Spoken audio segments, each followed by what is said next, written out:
Friends, this is class 8th, subject science, lesson number 1, and this is part 3. Topic is irrigation. All living beings need water to live. Water is important for proper growth and development. जैसे कि हम जानते हैं कि सबको पानी की आवश्यकता होती है जीवन जीने के लिए, और वाटर हमारी ग्रोथ के लिए कितना इम्पोर्टेंट है. Water is absorbed by the plant roots. और वाटर कैसे एब्जॉर्ब किया जाता है? सॉइल से प्लांट की रूट्स के द्वारा. Along with water, minerals and fertilisers are also absorb. Plants contain nearly 90% water. और प्लांट्स कंटेन नियरली 90% वाटर. उन 90% वाटर को वो एब्जॉर्ब कर लेते हैं. Water is essential because germination of food does not take place under dry conditions. और water की आवश्यकता इसलिए भी है कि जो सीड्स होते हैं, बीज, वो जर्मिनेट नहीं होते, वो फूटते नहीं है, यानी उनमें से ग्रोथ नहीं होती जब तक कि वो अच्छी मात्रा में पानी ना हो, ड्राई कंडीशन में हो तो वो नहीं जर्मिनेट होते. Nutrients dissolved in water are transported to each part of the plant. Water also protects the crop from both frost and hot air currents to maintain the moisture of the soil for healthy crop growth. Fields have to be watered regularly. इसलिए water की जो जो आवश्यकताएं हैं, water किस चीज़ के लिए आवश्यकता है? क्रॉप की प्रोटेक्शन के लिए, और उसको वो सूखे से बचाने के लिए, गर्म हवाओं से बचाने के लिए, और क्रॉप में जो फसलें हैं उसमें मॉइस्चर को मेंटेन करने के लिए, जो सॉइल के अंदर है ना, सॉइल के अंदर मॉइस्चर को मेंटेन करने के लिए. The supply of water to crops at regular intervals is called irrigation. और जो पानी की सप्लाई होती है क्रॉप्स में इंटरवल में, मतलब थोड़ी देर के बाद सुबह शाम दिया जाता है, इसी को इरिगेशन कहते हैं. The time and frequency of irrigation varies from crop to crop. और ये जो टाइम है इरिगेशन का, वो हर फसल का अलग अलग होता है. Soil to soil, season to season ये अलग हो जाता है, चेंज हो जाता है. In summer the frequency of watering is higher. और जैसे कि हमको पता है गर्मी के दिनों में क्या होगा, उसमें ज़्यादा पानी दिया जाएगा. Why is it so? could it be due to the increased rate of evaporation of water from the soil and the leaves? I am very careful this year about watering the plants. Last summer my plants dried up and died. यानी कि गर्मी के दिनों में हमें पता है कि पानी की कमी हो जाती है, मिट्टी में सूख जाती है, तो हमें उस टाइम पे ज़्यादा पानी की आवश्यकता पड़ती है. Sources of irrigation. The sources of water for irrigation are wells, tubewells, ponds, lakes, rivers, dams and canals. अब इरिगेशन कहाँ कहाँ से, कौन कौन सी सोर्सेस हैं? Traditional method of irrigation. Traditional method कैसी है? जैसे आपको ये पिक्चर में दिखाई दे रहा है. The water available in wells, जो कुओं में पानी होता है, और जो एक कैनाल के थ्रू, and canal is lifted up by different method in different regions for taking it to the field. Cattle और human labour is used in this method. अब जो ये लेबर हैं, मतलब जो श्रमिक हैं या किसान बोले हैं हम उनको, तो वो इस मेथड का यूज़ करते हैं कि वो कुओं में से पानी निकाल के कैनाल के थ्रू, और ऐसे सकरी नालियाँ बनी होती है जिससे कैनाल उसको कहा जाता है, उससे वो खेतों तक पहुंचाया जाता है पानी. The various traditional ways are moat, यानी पुली सिस्टम, चेन पंप.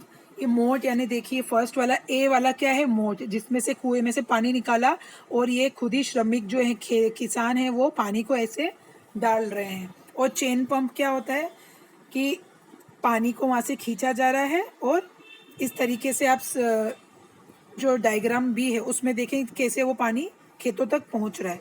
अब डायग्राम सी में देखें, देखली एंड राहत, जो डायग्राम सी और डी है कि वो कैसे है, जिसमें किस कंडीशन में पानी जा रहा है, और जो डी है उसमें कैसे एक एनिमल को ऐसे गोल गोल घुमाया जाएगा, और वो गोल गोल चक्कर घुमाएगा जिससे पानी वहाँ तक पंप से निकलकर खेतों में जाए. Pumps are commonly used for lifting water, diesel, biogas and is used to run these pumps. अब इनको पंप्स को चलाने के लिए सोलर एनर्जी का, बायोगैस का इस्तेमाल खेतियों में फसलों के टाइम पे किया जाता है.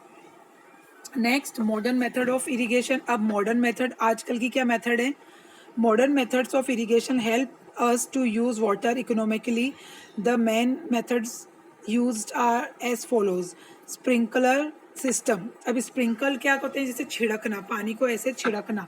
तो this system is more useful on the uneven land where sufficient water is not available.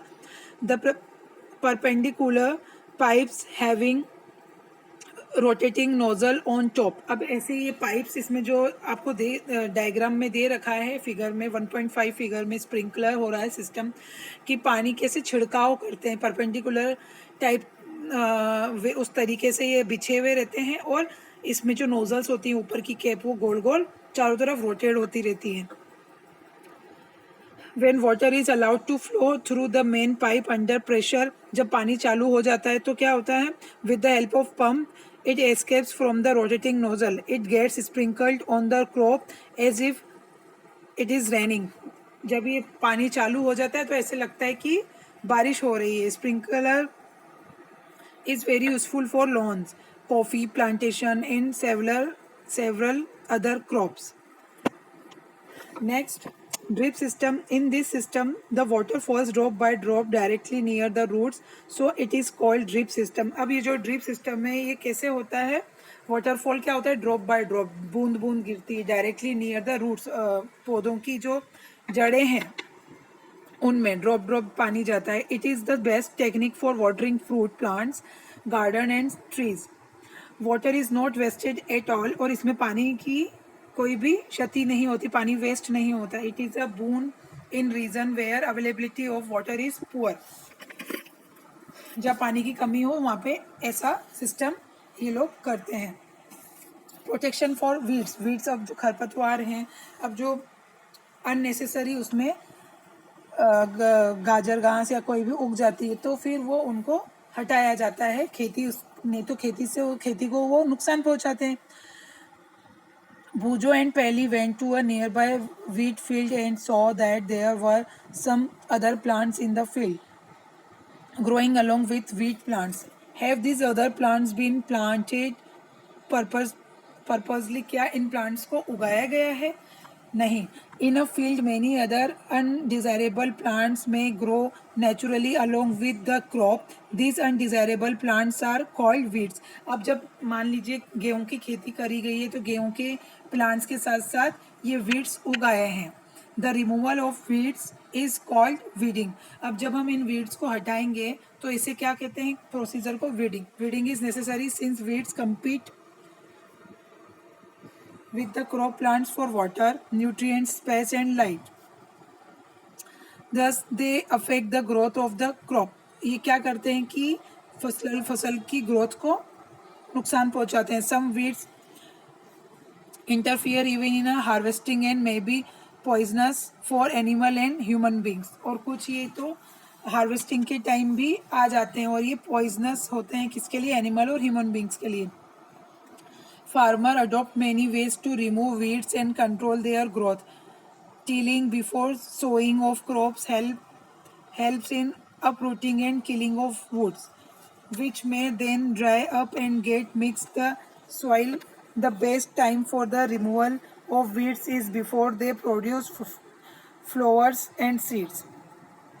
The manual remover, including physical removal of weeds by uprooting or cutting them close to the ground from time to time. अब इनको क्या है, जड़ से ये हटा देते हैं वीड्स को टाइम टू टाइम जिससे कि फसलों को नुकसान ना पहुंचे. This is done with the help of a khurpi. और ये किससे किया जाता है, खुरपी की सहायता से. A seed drill is also use to uproot weeds. और ये जो सीड ड्रिल होती है हमने फोटो में देखा था लास्ट पेज पे, इसका भी जो वीड्स हैं उसको अपरूट करने के लिए यूज़ किया जाता है. Weeds are also controlled by using certain chemicals called weedicides like 2,4-D, ये उसका केमिकल का नाम है. These are spread in the field to kill the weeds. They do not damage the crops. The weedicides are diluted with water to the extent required and spread in the fields with a sprayer. इनका spray बनाया जाता है, इनको dilute किया जाता है जितनी इसकी मात्रा पानी डाला जाता है जितनी आवश्यकता हो और उसको खेतियों में इसका स्प्रे किया जाता है। आप इस डायग्राम में देखें पिक्चर में कि स्प्रेइंग वेडिसाइड कैसे स्प्रे किया जा रहा है। Do weedicide have any effect on the person handling the weedicide sprayer? As already mentioned, the weedicides are sprayed during the vegetative growth of weeds before flowering and seed formation. Spraying of weedicides may affect the health of farmers. अब जो किसान इन कीटनाशकों का वेडिसाइड्स का इस्तेमाल कर रहा है, क्या उसकी हेल्थ पे इफेक्ट पड़ता है? हाँ, बिल्कुल इफेक्ट पड़ता है। So they should use these chemicals very carefully. They should cover their nose and mouth with a piece of cloth during spraying of these chemicals. तो उनको अपना मुंह और नाक ढकना पड़ता है। नेक्स्ट है harvesting. Harvesting of a crop is an important task. अब ये हार्वेस्टिंग भी एक इम्पॉर्टेंट टास्क है। The cutting of crop after it is mature is called harvesting. जब फसल पक कर तैयार हो जाती है तो उसकी जो कटिंग है उसे कहेंगे harvesting. In harvesting crops are pulled out or cut close to the ground. It usually takes 3 to 4 months for a cereal crop to mature. Harvesting in our country is either done manually by sickle or by a machine called harvester. अब जब फसल पक जाती है उसको 3-4 महीने में जो सीरियल की क्रॉप है वो मैच्योर होने के 3-4 महीने में कट जाती है और इसको सिकल या जैसे इसमें फोटो में दे रखा है उससे या फिर मशीन के द्वारा हार्वेस्टर मशीन के द्वारा काट दिया जाता है। और the grain seeds need to be separated from the chaff. This process is called threshing. अब जो उसको क्या सेपरेट किया जाता है, किनको? ग्रेन्स को सीड से, तो इसको क्या कहेंगे हम? Threshing. This is carried out with the help of a machine called combine, which is in fact a harvester as well as a thresher. After harvesting, sometimes stubs are left in the field which are burnt by farmers. Pehli is worried. She knows that it causes pollution. It may also catch fire and damage the crops laying in the field. क्या होता है कि जो harvesting के बाद जो फसल cut जाती है उसके बाद क्या होता है, जो बचा कुचा भूसा उसको किसान लोग जला देते हैं। Farmers with small holding of land do the separation of grain and chaff by winnowing. You have already studied in this is in class 6। Winnowing machine से कैसे भूसा और ना फार्मर कैसे इसको अलग करते हैं, सेपरेट करते हैं ग्रेन को। Harvest festival. After 3 or 4 months of hard work, there comes the day of the harvest, the sight of golden fields of standing crop. जब 3-4 महीने की मेहनत के बाद क्या होती है, फसल बन जाती है, पक के तैयार हो जाती है, तो क्या होता है, फसल खड़ी हो जाती है। Laden with grain feels the hearts of farmers with joy. और जो किसान खेती कर रहे हैं उनकी खुशी होती है। And the sense of well being. The efforts of the past season have borne fruit and it is time to relax and enjoy a little. The period of harvest is thus of great joy and happiness in all parts of India. Man and woman celebrate it with great enthusiasm. Special festival associated with the harvest season and Pongal, Baisakhi, Holi, Diwali, Nabhanya and Bihu। तब ये festival मनाया जाता है खुशी में जब फसल पककर तैयार हो जाती है।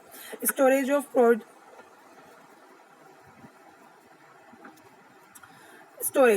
Of produce is an important task. If the harvested grain are to be kept for longer time they should be safe. अब जब भी एक फसल कट गई उसको स्टोर करना हो तो ये भी एक बहुत बड़ा टास्क होता है, क्योंकि नहीं तो फिर ग्रेन्स को भी हमें लंबे समय तक हार्वेस्ट करना है। दे should be safe from moisture, insects, rats and micro organisms. Harvested grains have more moisture. जो हम अनाज को हार्वेस्ट करते हैं तो उसमें बहुत मॉइस्चर होता है। इफ फ्रेशली हार्वेस्टेड ग्रेन जो बीज होते हैं, सीड्स होते हैं, are stored without drying they may get spoiled or attacked by organisms, making them unfit for use for germination. Hence, before storing them, the grains are properly dried in the sun to reduce the moisture in them. This prevents the attack by insects, pests, bacteria and fungi. तो जब हम अनाज को harvest करते हैं तो उसको अच्छी तरीके से धूप में सुखाना पड़ता है, नहीं तो वो स्पॉइल हो सकता है. I saw my mother putting some dried neem leaves in an iron drum containing wheat. I wonder why.